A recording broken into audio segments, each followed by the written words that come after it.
तो जस्ट अभी मैं एक बहुत ही प्राचीन मंदिर में गया, लगभग 1000 साल पुराना होगा, और मैंने एक चीज ऑब्जर्व की कि उस मंदिर का लेवल रोड लेवल से लगभग 2-2.5 फीट नीचे आ गया है। और ऐसा हम अक्सर अपने आसपास देखते हैं कि पुराने मकान जो होते हैं वो रोड लेवल से नीचे आ जाते हैं, यानी कि एक नेचुरल फिनोमिना है कि प्लिंथ लेवल धीरे धीरे इंक्रीज होता रहता है। तो इसका मतलब क्या है? क्या अर्थ का डायमीटर इंक्रीज हो रहा है?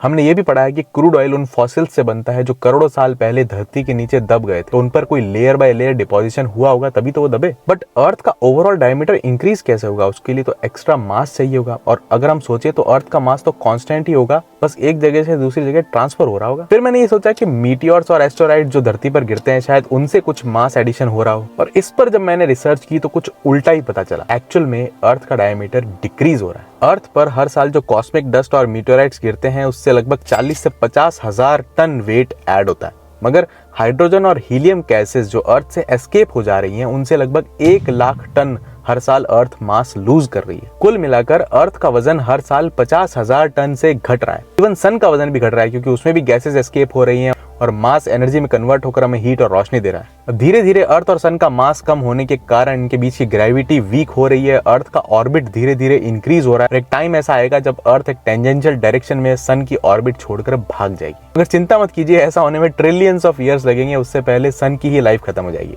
So keep watching and stay curious.